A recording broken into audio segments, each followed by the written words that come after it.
Assalamualaikum dan salam satu Malaysia.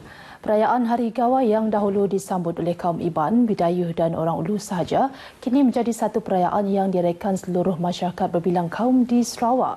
Ia merupakan landasan untuk mengenang kembali kebaikan, kelebihan dan keriangan yang ada dalam budaya masyarakat lain selain menjadi titik tolak pertemuan dalam memastikan kesejahteraan rakyat negeri ini.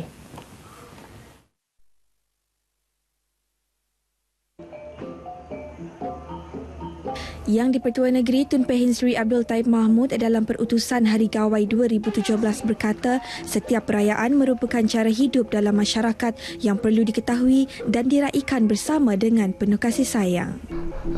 Perayaan Gawai ini semakin sehari semakin diterima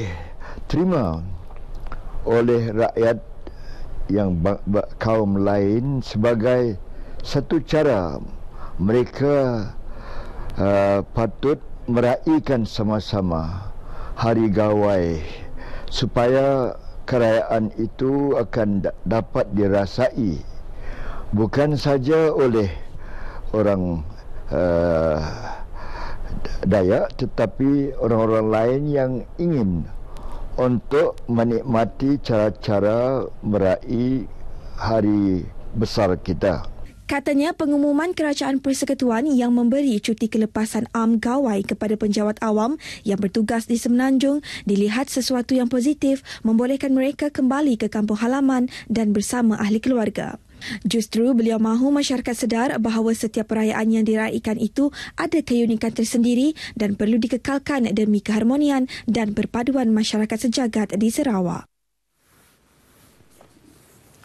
Ketua Menteri Datuk Amar Abang Johari Tun Noping menegaskan bahawa beliau akan melaksanakan kesemua inisiatif yang beliau kenalkan ke arah melonjakkan lagi ekonomi Sarawak kepada era digital ekonomi. Ujarnya inisiatif yang diumumkan sepanjang 100 hari pertama beliau memegang jawatan sebagai Ketua Menteri bukanlah retorik semata-mata. Ini termasuk menyediakan lebuh raya internet sehingga 4 terabyte sesaat dan sekurang-kurangnya 100 megabyte sesaat untuk setiap isi rumah bagi mewujudkan sistem rangkaian internet berkelajuan tinggi. Berlatar belakangkan trend ekonomi ke arah penggunaan teknologi komputer dan internet, kita tidak mempunyai banyak pilihan selain daripada bergerak ke hadapan mengikut arus. Jika kita tidak berusaha membangunkan ekonomi digital, nescaya kita akan ketinggalan. Katanya penubuhan Bank Pembangunan Sarawak DBOS sebagai sumber kewangan untuk membaiki atau membina sekolah-sekolah daif di luar bandar selain melaksanakan beberapa projek strategik di masa hadapan. Ketua Menteri berkata demikian dalam perutusan Gawai Dayak sempena sambutan Hari Gawai Dayak di Kuching. Dalam pada itu, sempena sambutan Hari Gawai ini, beliau menyeru rakyat Sarawak yang terdiri daripada pelbagai kaum untuk terus memperkukuhkan lagi semangat perpaduan sedia ada. Datuk Amar Abang Johari turut menasihati mereka yang balik ke kampung halaman masing-masing untuk menyambut perayaan Gawai supaya menitik beratkan soal keselamatan semasa dalam perjalanan sama ada menggunakan jalan darat maupun pengangkutan sungai.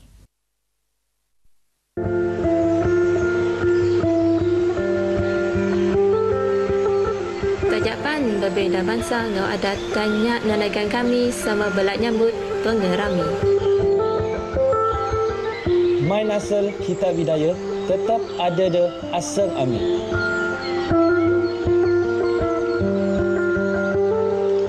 Bising dek ngerami dengan bala tersayang, mbah caci indik adat.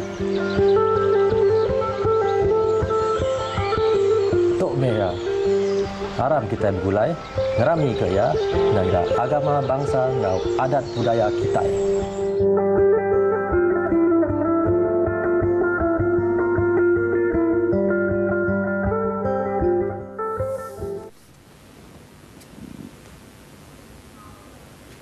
This occasion to wish all Dayak friends, other in Sarawak, Sabah, Semenanjung Malaysia, all over the world, which we are, I wish you a Selamat Gawai Dayak 2017. May you take care of this properly and drive carefully. Do not drink and drive, please. So wish you all Selamat Hari Gawai Dayak 2017. Gayu guru gerai nyamai lantang senang boleh hutai. Selamat Hari Gawai Dayu Guru Gerai Nyamai kepada semua penduduk Iban dalam Sarawak sini, seluruh Sarawak. Dan saya pun harap juga pada masa ini bila balik kampung, jangan minum mangyak, jangan terlebih minum mangyak, pandu kereta dengan selamat. Saya bagi pihak jabatan mengucapkan selamat Hari Gawai kepada semua sahabat-sahabat dan juga masyarakat di Sarawak yang akan menyambut Hari Gawai. Dayu Guru Gerai Nyamai, lantang senang nuan-nuan. Pastikan bahawa semua api dipadamkan dahulu sebelum ditinggalkan, dan penggunaan elektrik hendaklah sangat berhati-hati. Jangan berlaku lampau beban. Itu yang penting.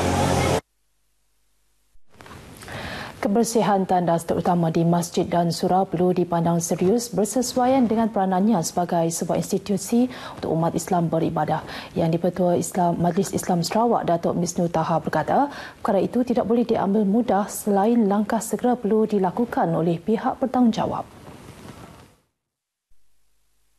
Ujarnya, kebersihan dan lanskap tandas yang baik perlu diwujudkan selain prosedur khusus dalam memastikan penjagaan tandas di setiap masjid dan surau sentiasa dalam keadaan baik dan bersih serta memberi keselesaan kepada jemaah. Datuk Misnu Taha berucap semasa menyempurnakan program ziarah Ramadan Majlis Islam Sarawak tahun 1438 Hijrah bersamaan 2017 Masihi di Sematan. Pada program itu, Datuk Misnu Taha turut menyampaikan sumbangan wang dan keperluan persekolahan kepada 63 kanak-kanak selain keperluan surau serta wang berjumlah RM1,000 untuk aktiviti surau tersebut. Sementara itu, di Debak, Menteri Pelancongan, Kesenian, Kebudayaan, Belia dan Sukan, Datuk Abdul Karim Rahman Hamzah turut menyampaikan sumbangan wang ihsan daripada tabung Baitumal dan Majlis Islam Sarawak kepada masjid dan surau di kawasan Betong dan ahli jawatan kuasa Masjid Darul Solihin Kampung Bunge sebanyak RM5,000. Setakat ini dahulu berita dari Sarawak untuk N5 petang ini. Berita seterusnya kembali bersama rakan penyampai di Angkasa Puri.